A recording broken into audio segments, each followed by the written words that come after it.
Ratu alhamdulillahi wa binastain ala umurnya wadin wassalatu wassalamu ala asrofil anbiya mursalin wa ala alihi washabihi azmain assalatu wassalamu alaika ya sayyidi ya rasulullah usbiyadi kulatilati adini alhamdulillah ala nikmatil islam wal iman wa kafa bima minima. Gunanya kita sebagai manusia kita harus sering silaturahmi sob, dan alhamdulillah saya banyak kenal dengan orang-orang yang hebat gitu, sahabat-sahabat saya yang kadang-kadang bukan hebat di bidang agama, hebat di mana, saya bergaul dengan siapapun, termasuk tukang kopi pinggir jalan pun saya bergaul. Jadi saya tidak pernah memilih pergaulan, dan saya ketika bergaul itu saya bebaskan pikiran saya. Saya tidak ada niat apapun, sehingga intinya apa? Intinya akhirnya mereka nyaman gitu. Dan saya malah saya kalau sahabat saya itu sudah menjabat banget, itu saya malah kurangi intens untuk teleponnya, untuk hubungannya. Kenapa? Saya takut saya disangka disari nyari project gitu. Kapan hari sahabat saya jadi direktur salah satu BUMN besar banget di bidang distribusi ya, gede banget, paling salah satu terbesar di Indonesia. Itu saya malah nggak mau hubungan gitu. Ya, namanya Ismet Haryo Diputro ya. Jadi saya malah nggak ngontak gitu, takut ganggu dia, takut saya kalau saya telepon nanti disangka saya nyari project atau nyari gimana lah gitu. Jadi saya kenal dia itu saya pengen berteman aja gitu, sebagai sahabat saja. Termasuk ya udah, tapi kalau udah dia lengser baru saya telepon lagi, saya WA lagi. Kalau dia sibuk ya udah nggak apa-apa. Jadi intinya gitu. Terus termasuk sahabat-sahabat saya yang lain gitu. Saya kenal alhamdulillah, kenal Alhamdulillah Satriago segala macam-macam. Setelah dia jabat tinggi-tinggi seperti itu, kalau takut dia sibuk banget ya udah, tapi kontak kadang-kadang teleponan itu rutin gitu. Ya sebulan sekali WA segala macam ngasih kabar. Tapi konteksnya bukan, saya malah saya yang saya butuhkan dari mereka adalah ilmunya gitu. Dan kapan hari sekarang ini saya kena musibah, bukan musibah ya, saya ngelaporkan ke polisi. Saya pakai jurus lain lagi, yang kan gini loh, saya kan kena zolim bank nih. Hutang saya ada dua fasilitas hutang, satu 500 juta sama 1,5 miliar itu, dengan dua jaminan. Nilai jaminan itu satu jaminan 3,5 M, satu lagi jaminan sekitar 5 miliaran, bayangin loh. Yang 3,5 M itu kemarin dilelang 1 miliar, dan itu hanya untuk nutup hutangnya 500 juta itu. Uangnya nggak bisa saya ambil, sisanya dilelang cuma 1 miliar, sisanya disimpan di bank itu untuk bayarin yang 1,2-nya lagi. Kalau kan itu saya sengaja nggak gagal bayar, itu untuk bayar ke situ, dia pinternya bank seperti itu. Jadi seperti itu. Jadi bayangin, aset 3,5 M dilelang cuma 1 miliar gitu, 1,1 atau berapa itu. Dan itu ya, jadi kalau anda sampai dilelang itu yang terjadi. Terus apa yang saya lakukan? Saya tuntut. Yang pemenangnya adalah seorang Chinese dari Bandung ya, Pak siapa saya lupa, nanti ada ininya. Dan itu dia memang mungkin tukang tutup lelang gitu. Sekarang beruntung nggak apa-apa, karena berkah rezeki itu. Jadi kalau anda nanti warga SKDA dan yang ngikutin saya, jangan haramlah anda beli barang-barang lelangan gitu. Karena apa? Karena banyak orang tersakiti di situ. Dulu saya pikir, tapi banyak sekali mafia sekarang, apalagi sekarang dimanfaatkan gitu. Jadi makanya saya di SKDA sekarang, di SKDA itu sekarang ini saya jadiin ada mitra pun minta toko berbayar wakaf. Doain ya Sob ya, mudah-mudahan tahun ini kita bisa lebih 10 M lebih. Gunanya untuk wakaf itu, nanti daripada diambil sama mereka semua, lebih baik kita wakafkan aja. Kita take over, kita wakafin, sisanya untuk mereka, dan mereka masih bisa tinggal. Dan wakafnya untuk apa nanti? Kita manfaatkan nanti hasilnya. Sebagian lagi untuk modal usaha warga SKDA. Bisa warga SKDA dan Uber ya, bisa. Jadi insya Allah kalau anda usaha, doain ya Sob, mudah-mudahan saya istiqomah, dan mudah-mudahan saya diberi kemuliaan menjadi pelayannya Allah loh. Itu yang saya harapkan dunia dan akhirat. Jadi satu itu. Terus saya bicarakan sebenarnya bukan itu. Yang ingin saya bicarakan adalah, tadi saya lapor, setelah itu saya kan gugat di pengadilan. Baru saya dapat namanya, saya gugat, orangnya nggak datang. Si yang pemenang lelang itu beberapa kali nggak datang, sampai sidang udah dimulai sekarang ini. Udah 3 kali panggilan, dia tidak menghargai. Akhirnya saya sekarang lapor ke polisi. Tuduhannya penyerobotan lahan. Bisa aja saya kirimin orang ke sana, saya keluarin barangnya semua, kan jadi jolim jadinya. Kena hukum kan akhirnya. Karena si pemenang lelang ngerasa dia sudah menang, dia sudah dapat surat pemenang lelang, tapi sebenarnya kan SHM udah saya blokir dulu. SHM diblokir, saya udah nunggu gugatan. Nah, saya kan punya teman sahabat saya, baik pejabat polisi, ini baru levelnya lumayan lah gitu, tinggi, sekarang lagi di Sesko gitu. Ada juga yang dulu pejabat yang level bintang lah gitu. Tapi saya kadang-kadang malu untuk nelfon, tapi saya kadang-kadang saya manfaatkan ini mereka ini untuk hanya referensi aja. hanya termasuk pengacara, butuh saran gitu. Dan alhamdulillah dapat sarannya gitu. Tadi saya diterima oleh diri ini. Jadi kadang-kadang kalau kita sahabat itu penting, sahabat itu biasanya mau nolong dengan cukup bagus gitu. Ini contoh ya. Saya hanya disarankan nih. Jadi saya telepon WA dia. Nah, saat dulu.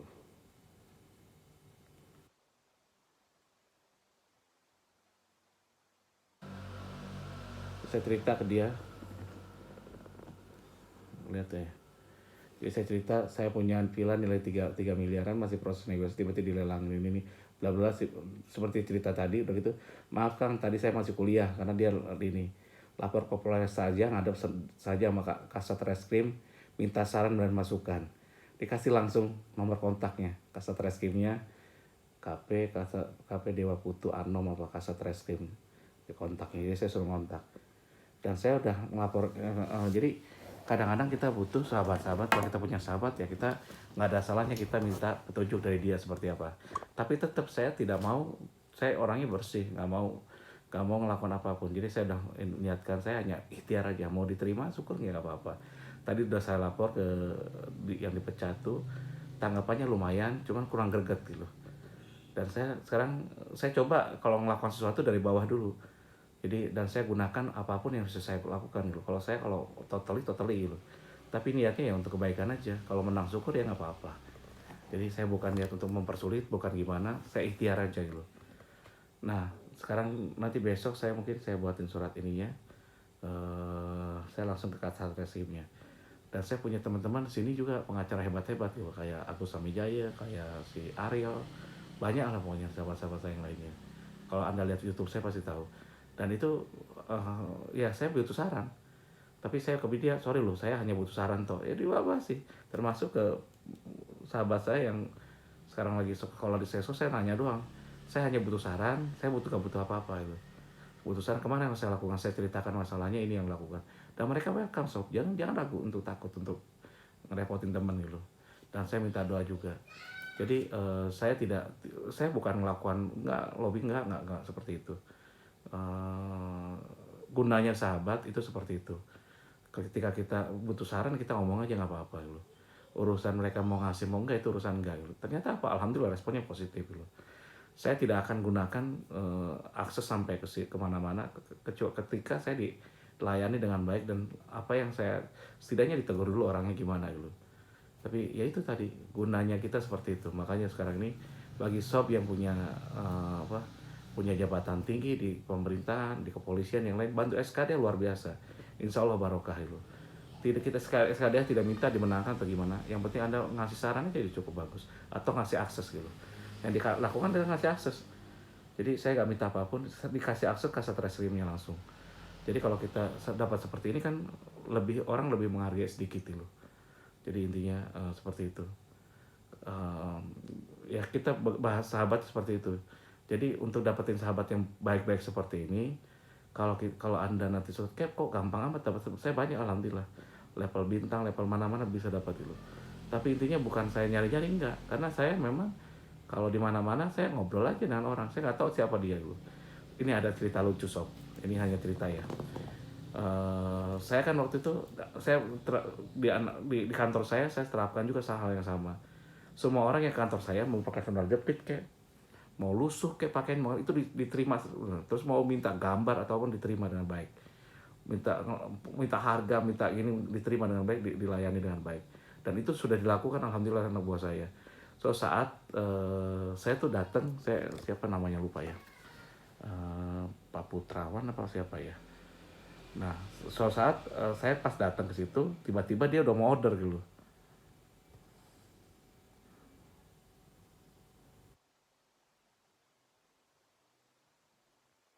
namanya, lupa saya handphone saya tuh agak jeleknya apa nggak tahu caranya gimana, kadang kontak-kontak orang penting hilang semua gitu, tiba-tiba hilang gitu. Tapi kan saya punya asisten nanti kita cari lagi Pak Putran atau apa. Dan orang ini ternyata langsung, loh saya agak kenal mukanya gitu. Dia ngomong, oh ini punya bapak atau ya dulu karena waktu itu dia cukup dekat dengan Tommy gitu. Saya pernah ngerjakan di Kelapa, ketemu orang ini dulu susahnya 20 tahun lalu, susahnya luar biasa. Sekarang sudah umur 75-an atau berapa lah, udah tua banget itu. Dan dia datang pakai celana pendek, diantar pakai mobil double cabin, mobil bagus ya, Navara kayaknya atau apa gitu. Yang nyetirin perempuan gitu. Nyetirin perempuan, mobilnya mobil laki gede gitu. Dia datang kantor sebagai telepon, Pak, saya tuh sekarang mau order loh. Loh, kok gitu? Kenapa? Staf Bapak sudah melayani saya dengan cukup bagus. 5 kali saya datang sini dilayani dengan baik. Padahal saya compang-camping datangnya. Oh, di sini enggak, Pak. Biasa aja semua gitu. Ternyata Rob, dia ini waktu salah satu apa pendirinya Baladika atau apa gitu. Itu keturunan kerajaan Kelungkung gitu. Dia lagi buat restoran di Pulau Nusa Penida gitu. Ya itu dia. Jadi saya punya sahabat kadang-kadang dari level biasa, tapi mereka semua itu halus-halus semua sob. Jadi saya mantan preman, premannya sekalian, yang ini gimana ya, tapi kita kenal baik ya baik aja gitu. Dia sampai ngomong, Pak Ridwan kalau ada apa-apa calling saya nggak pernah mau ini. Padahal dulu pernah saya ada satu konsumen saya kenal banyak gitu, cuman intinya biasa-biasa aja gitu. Dalam artian ya kenalnya baik, saya tidak mau ini sob ya. Meskipun saya punya sahabat yang hebat-hebat segala macam, saya tidak mau gantungkan kepada dia, saya bergantung pada Allah. Termasuk tadi yang Pak polisi, teman saya yang di jajaran kepolisian atau pengacara atau siapapun, saya tidak bergantung pada mereka. Saya hanya minta bantuan, saran doang, seperti saran dia. Karena pengusaha seperti itu. Kalau saya to the point, kalau minta bantuan aja, saran aja. Saya nggak butuh apapun. Tidak perlu akses, tidak perlu dimenang-menangin, nggak perlu. Cuman supaya dilayani lebih baik, normal aja pelayanannya gitu. Kadang-kadang kalau kita tidak punya akses kan kadang-kadang orang suka nganggap kita enteng gitu, suka kurang dilayani dengan normal gitu, dengan baik gitu.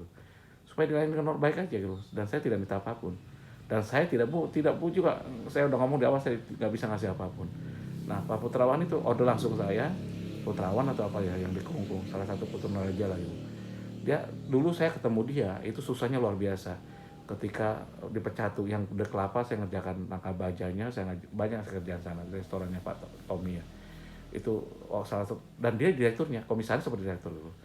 Nah itu susah banget gitu. Dulu saya dapat pekerjaan di situ, gak banyak pekerjaan yang lumayan lah gitu, tapi nilainya cukup besar kalau sekarang dinilai gitu. Itu susah banget. Dulu saya agak borju gitu, ketemu banyak orang gitu. Susah banget. Sekarang ketemu di kantor saya malah dia datang. Oh iya bapak, saya pernah nemuin bapak, iya saya juga lihat muka kamu katanya.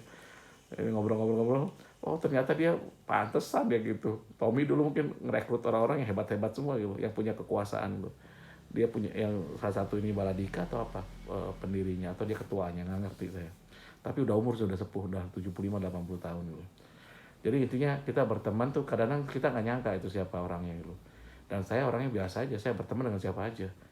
Nah intinya apa? Intinya kita jangan berniat sesuatu. Jadi saya pengen berteman supaya kenal, supaya kita bisa, orang kan ngerasa loh nyaman kalau kita hanya berteman karena Allah aja, karena kebaikan, bukan karena kita pengen sesuatu. Saya juga gak suka dengan lihat orang pengen berteman dengan saya ketika orang itu mengharapkan sesuatu ke saya. Apa saya Tuhan gitu atau saya gimana gitu. Saya paling gak suka dimanfaatkan. Saya berteman dengan orang yang berteman aja. Jadi ya itu tadi, mau berteman ngobrol ya udah selesai. Termasuk ya itu tadi. Jadi intinya itu trik saya berteman ya dengan kawan. Kalau mudah-mudahan doain aja sob ya. Anda bisa lihat kasusnya sampai di mana. Mudah-mudahan ini jadi pembelajaran bagi semua. Sob, kalau salah banyak salahnya karena saya buat video ini apa adanya, salah-salah dulu. Karena saya bukan saya jadi YouTuber, bukan pengen jadi kenal, enggak. Saya hanya ingin berbagi aja karena cuman ini yang bisa saya bagi gitu. Saya melakukan ini supaya saya dapat pahala meskipun ngumpetin pahala kecil-kecil. Kata seorang preman itu, mantan preman yang tatonya banyak, sahabat saya, tapi udah tobat. Saya nggak tobat tuh, saya nggak mau saya tobat, tapi saya bukan niatnya saya udah tobat, enggak. Saya hanya nempelin dosa saya gitu. Ibarat panci bolongnya ada ratusan, saya tempel satu itu termasuk ini saya. Demikian ya, saya kalau salah banyak salahnya, kalau kurang banyak orangnya. Wabillahi taufiq wal hidayah. Wassalamualaikum warahmatullahi wabarakatuh.